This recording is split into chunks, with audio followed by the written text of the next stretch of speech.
자, 아까도 봤다시피 그럼 숲이 우거집니다. 그러면 숲의 바닥은 건조해질까요? 습해질까요? 습해지죠? 습해지겠죠. 그래서 숲이 우거지면서 그래서 점점점 처음에는 초원이었다가 작은 나무 관목이 되고 이제 숲이 우거지는 그렇게 음수림으로 되면서 숲의 바닥은 좀 더 습해진다 이렇게 볼 수 있겠죠. 만약에 그냥 풀이었으면은 햇빛 쬐 하면 땅이 금방 말라버릴 텐데 알겠습니까? 추가적으로 이 생물들은 기본적으로 생산자가 있죠. 또 뭐도 있을까? 그렇지, 소비자도 있죠. 그리고 분해자도 있습니다. 서로 다른 종들 간에 상호작용할 수 있겠고 이 소비자들도 1차 소비자, 2차 소비자, 3차 소비자 이렇게 먹이사슬한 게 있잖아요. 얘네들 간에도 역시 뭐한다? 상호작용하겠습니다. 또한 같은 종들끼리도 서로 상호작용했죠. 어쨌든 생물들 간에 같은 종들끼리의 상호작용, 서로 다른 종들끼리의 상호작용 이런 것들이 있겠다는 거죠. 페이지 230, 294쪽 정리해 보도록 하십시오.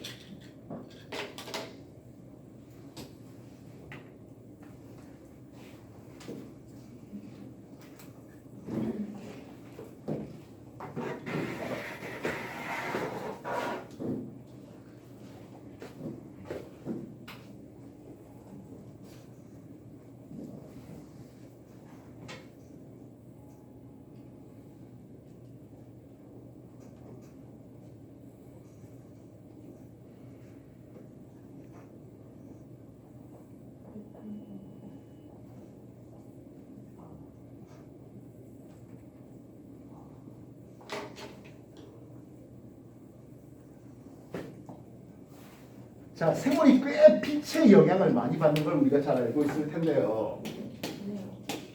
일단 빛의 세기에 대한 영향을 한번 생각해 봅시다. 특히 식물의 경우에 X축 빛의 세기에 대해서 Y축 광합성량을 보는데요. 광합성량을 CO2 이산탄소의 흡수와 방출 한번 소개해 볼까 싶습니다. 이산탄소 빛이 하나도 없어요. 이산탄소를 방출시키고 있습니다. 뭐 했을까요? 그렇지. 이거는 호흡량이라는 뜻을 씁니다. 참고로 우리가 뭔가를 변화시키는 이걸 조작변이라는 뜻을 씁니다. 빛의 세기를 조작시켰죠. 변화시켰습니다. 근데 빛의 세기를 조작시킬 때 나머지 전제 조건, 이산탄소 양이라든지 온도라든지 이런 것들은 어떻게 해야 될까? 똑같이 해줘야 되겠죠. 통제시켜줘야 되겠습니다. 이해됐습니까? 빛의 세기가 세지면 일반적으로 온도가 올라가요. 근데 온도를 어떻게 하자? 일정하게 세팅하고 시험하는 거예요. 이해됐습니까? 그래서 호흡량은 온도 의존 함수입니다. 그래서 온도가 일정하다는 전제 조건이었기 때문에 호흡량은 일정하게 세팅되고 있는 겁니다. 이해됐습니까? 되겠나요?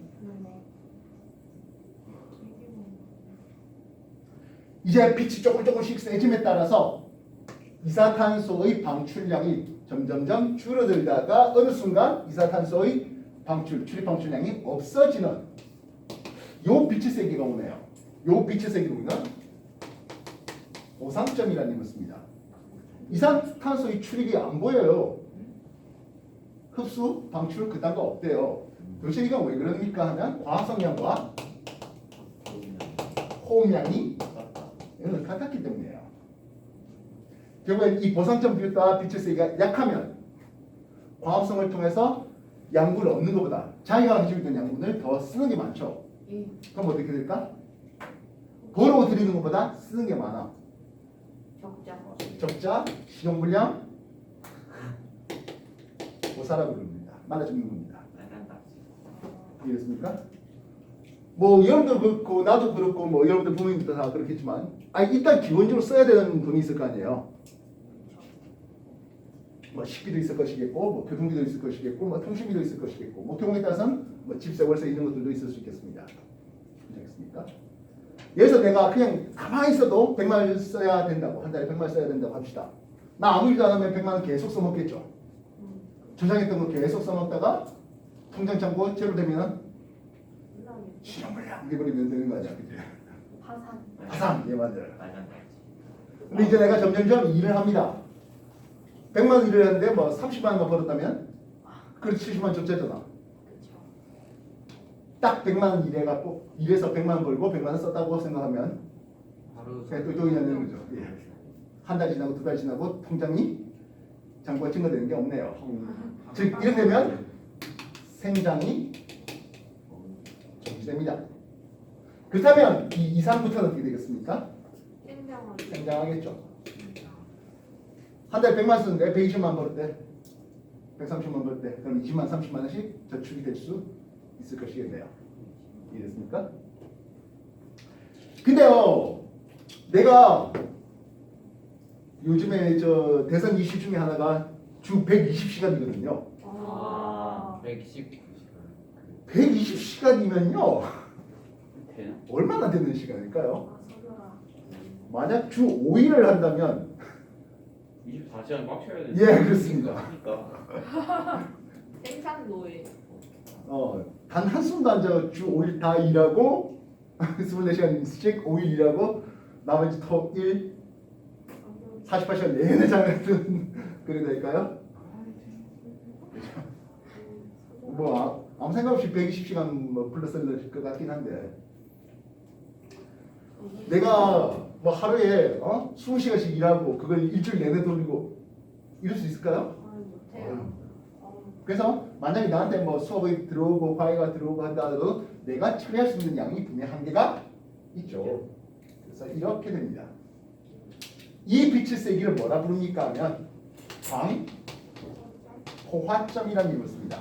이것보다 빛의 세기가 더 세진다 하더라도 더 이상 광합성량이 증가되지 않는 광포화점 말입니다. 이해했어요? X축 빛의 세기에 대한 이런 얘기를 소개해 주시겠습니다. 되나요? 자, 여기서 순광합성 양이라는 이름을 써보죠. 순광합성 양 무슨 뜻일까요? 그렇지, 순수익 얘기하는 거죠. 내가 120만 원 벌었는데 100만 썼다면 순수익은 20만 원 되는 거잖아. 그렇지? 그래서 순광합성 양은 총광합성에서 호흡량을 빼버립니다. 다시 말하면 이 빛의 세기에서는 순광합성량이 음극값을 가지겠고요. 보상점은 광합성과 호흡량이 서로 같으니까 여기는 순광합성량이 얼마다? 제로가 되겠습니다. 예, 이쪽부터 순광합성량이 양의 값을 가지게 되겠습니다. 이해됐어요? 지금까지 했던 거 정리해 주십시오.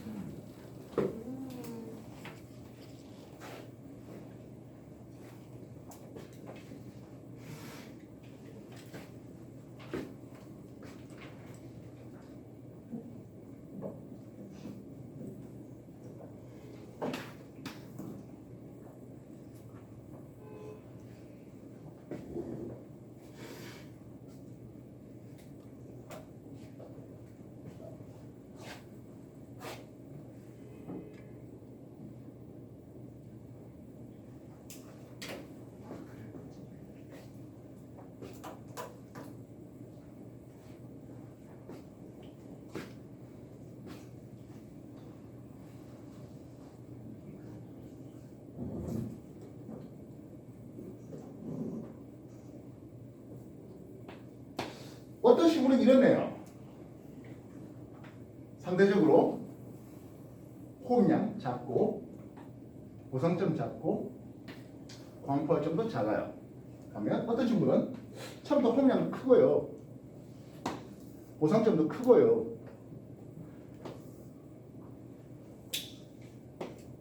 광포화점도 크네요. 어떤 사람은 뭐 굳이 뭐 내가 뭐 열심히 일해갖고 돈 뭐 500만 1000만 원씩 한 달에 그렇게 벌어야 되겠어? 그냥 뭐 한 150만 원만 벌어도 그냥 뭐 먹고 살만해. 뭐 굳이 소고기 사 먹어야 되겠어? 그냥 뭐 돼지고기 사 먹고 닭고기 사 먹어도 뭐 충분해. 그런 사람도 있겠고. 아니 뭔 소리야 씨. 한 달에 2천만 원, 5천만 원 이 정도 벌어야 되는 거 아니야? 그런 사람들도 있을 것이겠고요. 그래서 이런 타입들은 음지식물이라는 것입니다. 즉 상대적으로 약한 빛에 대해서도 뭐 살아가 하는 놈들이죠. 반면 좀 더 활동적으로 그래서 기본적으로 써야 될 것도 많은 이런 것들은 양지 식물이라는 이름을 쓰겠습니다. 따라서 요 정도 빛이 세기면 어떻습니까? 네요. 양식물 못 살아가요. 근데 그 식물은 잘 살아갈 수 있죠. 이해됐습니까? 또한 하나의 식물이라 하더라도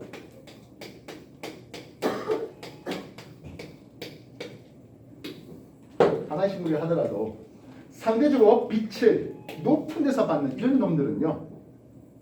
빛이 강한 빛을 받겠죠. 여기는 양엽이라는 점을 씁니다.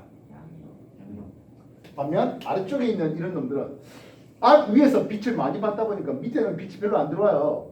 그래서 이쪽은 음엽이라는 이름을 쓰겠습니다. 그럼 양엽은 빛이 강하잖아. 우리가 잎의 단면을 잘라봤을 때 울타리 조직, 흔히 말하는 책상 조직을 이름을 쓰는데요. 이 울타리 조직이 빽빽합니다. 잎이 두껍고요. 폭은 좁아요. 양엽의 특징입니다. 요 울타리 조직이 많이 발달되어 있겠고 두껍고 폭이 좁습니다. 폭이 좁은 이유는 아래쪽 빛을 넘겨주기 위함입니다. 그럼 상대적으로 음엽은 어떨까요? 그렇죠. 잎이 넓고요. 약한 빛을 받는데 굳이 책상 조직을 빽빽하게 울타리 조직을 빽빽하게 만들 이유는 없죠. 그래서 상대적으로 얇고 책상 조직도 그렇게 빽빽하지 못한 울타리 조직도 빽빽하지 못한 그런 놈이 될 수 있겠습니다. 이해됐습니까? 그래서 음엽은 약한 빛에서도 어떻게 남은 빛이라도 조금씩 광합성을 하겠다는 놈들. 반면 양엽은 강한 빛에 대해서 바짝 당기겠다는 놈들입니다. 이해되겠습니까? 그래서 양지식물과 음지식물 또는 양엽과 음엽으로서 이런 빛의 세기에 적응하는 정도를 나타내고 있습니다. 정리해 주십시오.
빛의 파장에 대해서도 생물의 적응 정도가 좀 다른데요. 우리가 육지에 사는 식물들은요. 육지에 사는 식물들은 다들 녹색입니다. 예. 이건 영록소 A, 반응 중실 색소 영록소 A 플러스 보조 색소로 B를 가지기 때문입니다. 육지에 사는 분들은요. 참고로 육지에서 광합성하는 놈들만 식물로 씁니다. 물속에서 광합성하는 놈들은 조류라는 이름을 써요. 식물 아니에요. 녹조류, 갈조류, 홍조류 했었는 그 조류예요. 역사는 뭐예요? 걔는 그래도 육지에서 있는 놈이라서 식물이에요. 물속에 들어가 있는 놈들, 물속에서 광합성하는 놈들, 그것들을 예. 그래서 미역, 다시마 이런 것들은 식물이 아니라는 거죠. 그래서 식물계로 가기 전 단계인데요. 했습니다. 여러분들이 바닷속에 들어가서 찍은 사진들을 본 적 있을 겁니다. 바닷속에서 사진 찍으면 좀 어떤 느낌이 된가요? 그냥 팅팅하죠? 바닷속에서 사진 찍어놓으면 푸른 빛밖에 안 보입니다. 왜 그래야 하는데 아래쪽 상대적으로 깊은 바다, 물론 위에서 말하는 깊은 바다 2,000m, 3,000m 그런 수준은 아니고요. 뭐 3, 40m 그 정도 수준까지 얘기하는데요. 상대적으로 깊은 쪽에는 파란색 빛이 들어옵니다. 파란색 많이 들어옵니다. 붉은색은 벌써 예전에게 다 위에서 흡수, 산란돼 버립니다. 그럼 파란색 빛에 대해서 광합성이 됐다면 파란색 색소를 발달시켜야 될까요? 아니면 그거와 보색인 붉은색 색소를 발달시켜야 될까요? 우리가 식물이 빛 초록색으로 보이는 이유는 초록색 빛을 잘 흡수하는 놈입니까? 초록색 빛을 잘 흡수하지 않는 놈입니까? 잘 흡수하지 않는 놈입니다. 즉 식물은 요 영양소 A, B 이런 것들은 붉은색이나 파란색 빛은 잘 흡수해도 초록빛은 잘 흡수하지 않아요. 다시 말해 초록색 광에는 광합성이 제대로 일어나지 않아요. 이해됐어요? 그래서 내가 뭐 식물을 키우는 데 있어서 초록잎이 좀 더 파랗게 잘 보이려고 초록색 등을 켜놓으면 어떤 일이 벌어집니까? 식물이 되어서 이 새끼 뭐 하는 거지? 왜 이런 쓰지도 않는 빛을 왜 주는 거야? 라고 할 수 있겠죠. 예, 잘 안 됩니다. 식물이 초록색 광은 광합성 아예 못하지는 않은 거예요. 효율이 확 떨어져요. 그러니까 어떤 빛이 좀 더 광합성이 좀 더 효과적입니까? 하면 파란색 빛, 보라색 빛이 좀 더 광합성에 효과적입니다. 그러면 집에서 대마초 만들어 피우겠다고 대마를 키우겠습니다. 그러면 집에서 키울 건데 옥상에서 키우지 않는 한에는 방에서는 빛이 제대로 없죠. 그래서 LED 전등을 켜놓네요. 어떤 전등을 켤까요? 보라색 전등을 켜놓습니다. 그래서 영화에서 파랑보라가 돌아갈 때 파란 것보다는 보라색 같고 그래서 그래서 파란색, 보라색 빛이 뭐 무당이야 하는 올라가 보면 대마 키우고 있을 수도 있겠군요. 파충류 키우고 있어요. 예, 어쨌든 뭐 경찰이 한 번씩 뚝뚝 두드려봐야 되겠죠. 뭐 하고 있는지. 자, 다시 말하겠습니다. 그러면 상대적으로 깊은 쪽에는 붉은색 빛이 잘 안 들어오고 파란색 빛이 좀 더 잘 들어옵니다. 이 파란색 빛에 대해서 좀 더 잘 보색 관계에 있으려면 홍조류가 상대적으로 깊은 물까지 살 수 있습니다.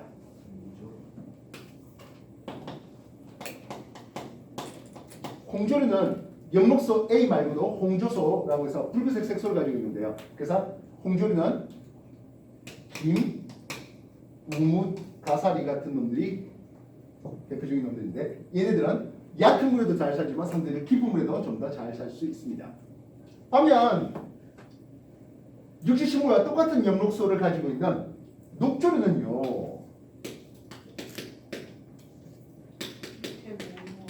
깊이까지 못 내려가요. 붉은색 색소가 이 정도에서 끝나기 때문에. 그래서 녹조류 대표적인 놈이 파래, 청가 이런 놈들인데요. 그래서 얘네들은 상대적으로 얕은 물에만 겨우 살 수 있습니다. 그렇다면 그 사이에 낀 놈들이 있겠네요. 갈조류인데요. 이 갈조류가 미역, 다시마 같은 놈들입니다.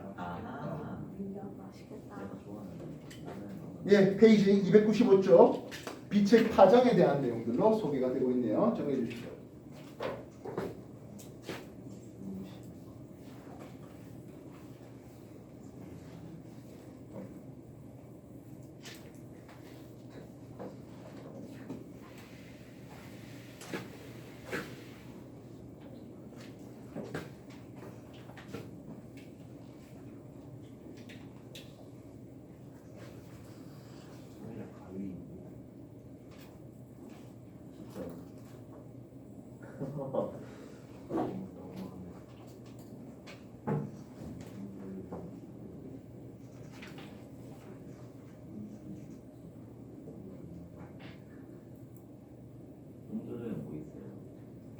예, 김, 우가사리 이런 것들이 홍조류입니다. 김이 홍조류예요. 예, 김홍돌이요. 김이 맞아 약간 붉은 적이 있어서.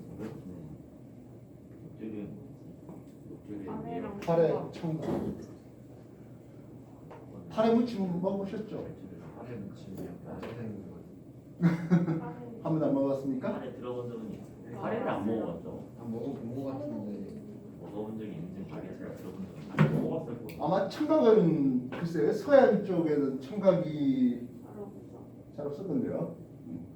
남도 쪽에는 이제 청각을 이거 김치 무칠 때 급식에 나오는 절대 안 먹을 수가 없대. 급식에 나오는 거. 예. 아 미역줄. 아마 청각은 미역줄. 먹어본 적 있어요? 청각이 그죠? 청각이 이거 뭐예요? 에라이. 예. 이 각은 뿔각자예요. 그막그 별 모양. 예, 뭐 사슴 뿔처럼 생긴 그런 물론 크기는 이 정도 되는 건 아니고요. 굉장히 작아요. 누구처럼 생겼어. 뭐처럼 생겼다고?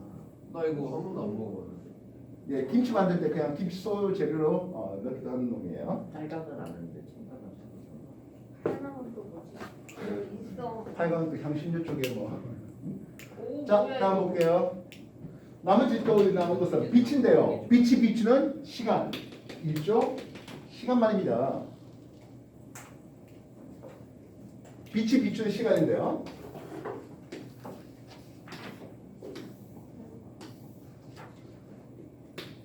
빛이 비추는 낮의 시간과 밤의 시간을 볼 때 영상을 보았습니다. A라는 놈은 꽃이 핍니다. 개화가 되고 B는 개화가 안 된다 해보자고요. 반면 낮의 시간과 밤의 시간을 볼 때 이쪽은 안 되고 B가 개화가 일어난다 해볼게요. 빛이 비추는 낮의 시간이 길어야 되겠답니다. A는 장일 식물이란 이름을 씁니다. 오. B는 빛의 시간이 짧아야 일어난답니다. 예, 단일 식물하겠습니다. 길잡자 짧을 단자예요. 이해됐습니까? 되셨나요? 자, 그러면 낮의 시간이 이렇고 한참 밤이잖아요. 그때 어떤 일을 해줍니까? 하면 중간에 섬광, 빛을 조금 줄여줬어요. 그럼 어떤 일이 벌어집니까? 하면 장애식물은 개화가 됩니다. 반면 단식물은 개화가 안 됩니다. 이 말이 실사한 바가 뭘까요?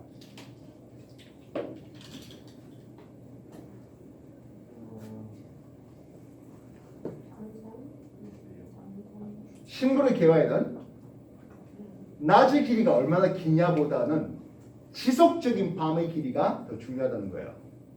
그거 비문학이라고. 여기는 지속적인 밤이 중간에 깨져버렸어요. 알겠습니까? 그래서 단식물 꽃이 안 피네요. 장식물 꽃이 피어지네요. 장식물은 일반적으로 봄 또는 여름에 꽃이 피는 놈들이에요. 우리가 흔히 보는 놈들이 장식물이죠. 반면 단식물은 가을 또는 겨울 가까이 가면서 꽃이 피겠답니다. 흔히 말하는 코스모스 국화 이런 놈들이에요. 근데요, 국화 이거 봄 여름에 국화꽃 안 팝니까? 팔죠. 네. 그럼 어떻게 해야 될까요? 유전자 조사. 비닐하우스에다 하면 되죠. 비닐하우스 넣으면서 암실에다. 그죠. 예. 암실에다 아마. 그러니까 아침 돼도 거적대기 덮어놓고 그대로 놔두는 거예요. 그리고 한낮 되면 이제 거적대기 빼고 그리고 해 뜨기 전에 다시 또 거적 덮어놓는 거예요. 이랬어요? 그렇게 하면 즉 인위적으로 빛이 들어오는 시간을 짧게 조절시키면 여름에도 얼마든지 단식물 꽃을 피울 수 있습니다. 반대로 말하면 장미식물 대표적으로 장미 같은 거예요. 겨울철 장미 팔아 안 팔아? 팔잖아요. 팔죠. 뭐 꽃 선물 해주거나 받은 적이 없어요? 졸업할 때 장미 같은 거 있으니까. 예. 그렇다면 이 장미식물 겨울철에 피게 하고 싶습니다. 뭐 새벽 1시쯤 해갖고 빛을 몇 분 쪼여주면 돼요. 아, 이해됐어요? 신기하네. 이해됐습니까? 그렇게 해서 이 일조 시간에 따른 생물의 변화에 대해서 소개되고 있습니다. 그리고 대체로 또 동물들도 일조 시간이 길어지면 이제 봄이 오겠고 그리고 먹이들도 많아지겠고 새끼 낳고 알 낳고 할 수 있겠구나 뭐 이런 것들을 또 볼 수 있겠죠. 되겠습니까? 295쪽 빛과의 관계를 생각해 봤습니다. 정리해 주십시오.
주변 환경으로 빛 말고도 온도도 있죠.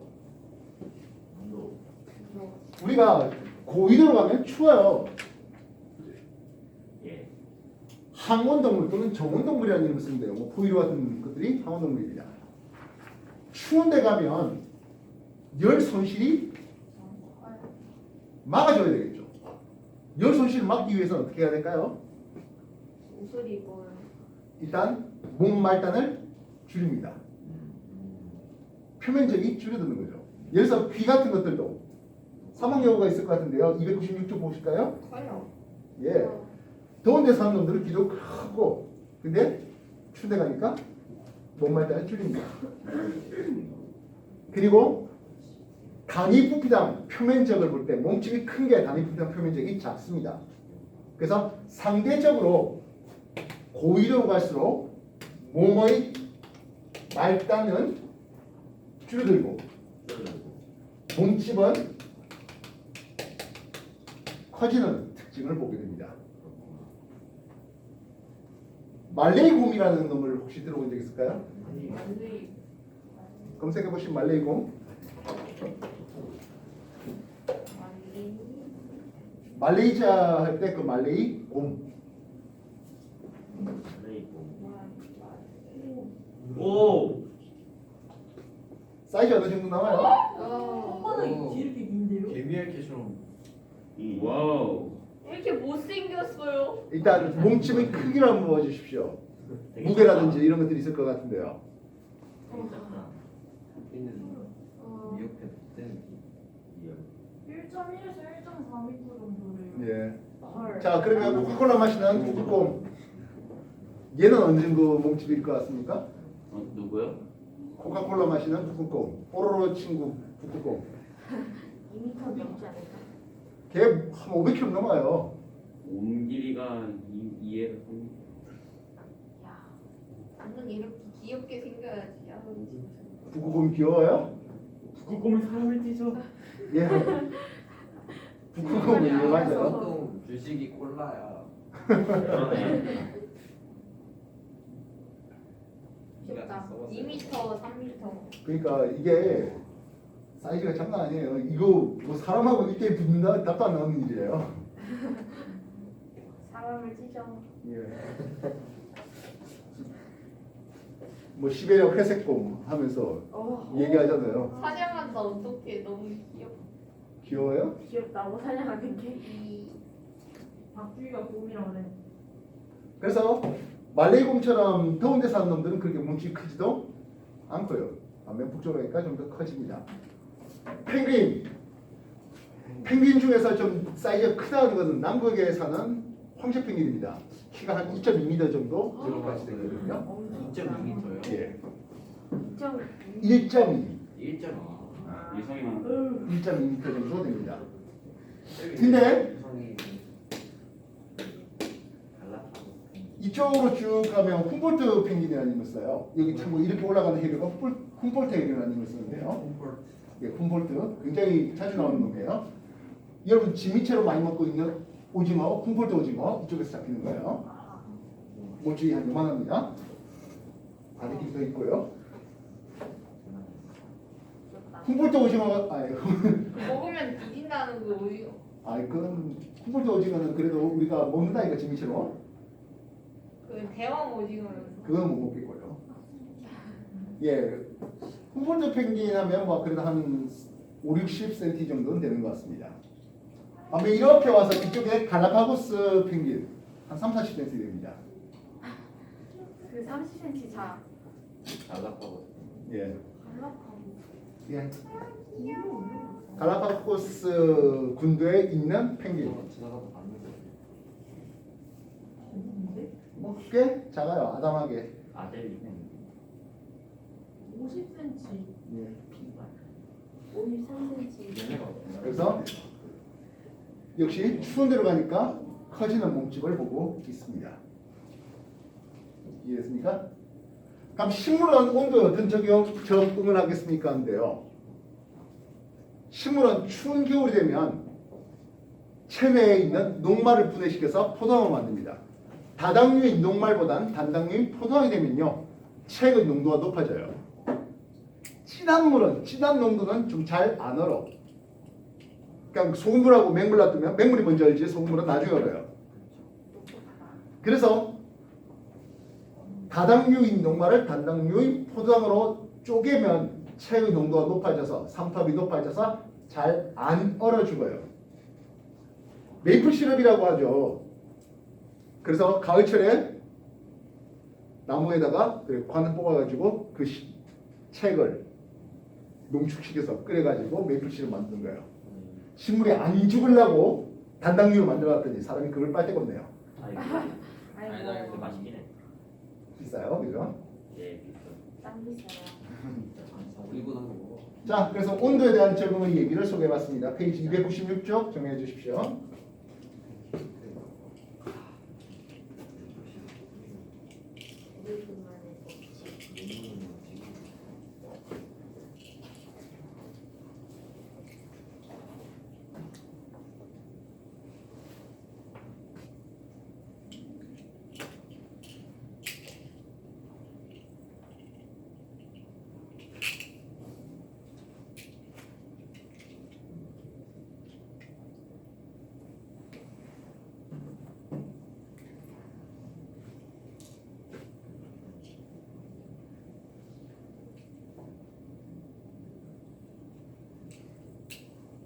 자, 추가적으로 더 있는 환경이 물일 것 같습니다. 생물 사할 때, 뭐 필수 불가결 요소 중에 하나가 물 아니겠습니까? 물이 부족한 곳, 흔히 말하는 사막이죠. 여기서 살아가는 식물들은 잎을 너떠대하게 해가지고는 곤란해졌습니다. 왜냐하면 잎을 통해서, 기공을 통해서 물이 증산돼 버리는데, 그래 봐가지고는 자기한테 있는 물이 다 빠져나가잖아요. 그래서 잎을 가시로 바꾸고, 그렇게 선인장, 저수 조직, 물을 저장하는 조직을 발달시키는 그런 방법으로 진화된 게 선인장이겠습니다. 그래서 선인장 물론 그 와중에 선인장 베어 물겠다고 하던 동물들도 또 진화된 거죠. 있어. 예. 죽어봤어. 왜 갈라파고스 군도할 때도 선인장 쪼아 먹는 얘기 나오고 있잖아요. 맞아. 식물이 그렇게 이제 물이 부족한 환경에서는 저수조를 발달시켰답니다. 그다음 물이 많은 조직에서는 하겠습니다. 식물의 뿌리가 물을 흡수해야 되는데 물이 많아요. 아까 불회복점 얘기했는데요. 얘네들은 뭐 그런 뿌리를 제대로 발달시킬 필요가 없죠. 물이 넘쳐나게 많은 데서. 그럼 동물은 어떨까요? 했습니다. 역시 뭐 물이 넘쳐나게 많은 쪽은 별로 중요하지 않겠습니다만 물이 부족한 곳에서는 하겠습니다. 파충류 갑옷 같은 껍질을 가지고 있죠. 비늘을 가지고 있습니다. 물이 증발되는 걸 막기 위함입니다. 해양에. 포유류 얘네들은 비늘이 없잖아요. 사막을 살아가는 생쥐 이런 것들은요 콩팥에서 물의 재흡수를 하는 곳이 세뇨관인데요. 세뇨관이 훨씬 길게 발달되어 있습니다. 오줌 나간 그 물 한 방울조차도 더 흡수하겠다고. 이해했습니까? 그런 식으로 물에 대한 환경에 대한 적응 볼 수 있겠네요. 그 외에 오른쪽 보시면 뭐 토양이라든지 등등등의 얘기들이 297쪽까지 실려 있습니다. 296쪽 7쪽 다시 한번 천천히 읽어봐 주시고요. 뭐 누차 말하지만 뭐 엄청나게 세밀하게 여러분한테 뭐 외워서 풀 수 있는 그런 성질의 문제는 분명히 아닐 겁니다. 그냥 잘 한번 읽어주시고 말에 맞게 써주시면 됩니다. 그렇지 않겠습니까? 빛에 대해서 어떻게 적용했는지, 온도에 대해서 어떻게 적용하는지, 물에 대해서 어떻게 적용하는지 얘기 드립니다. 천천히 정리 다 되신 분들은 298쪽부터 개념 라인부터 문제 풀겠습니다. 시작하십시오.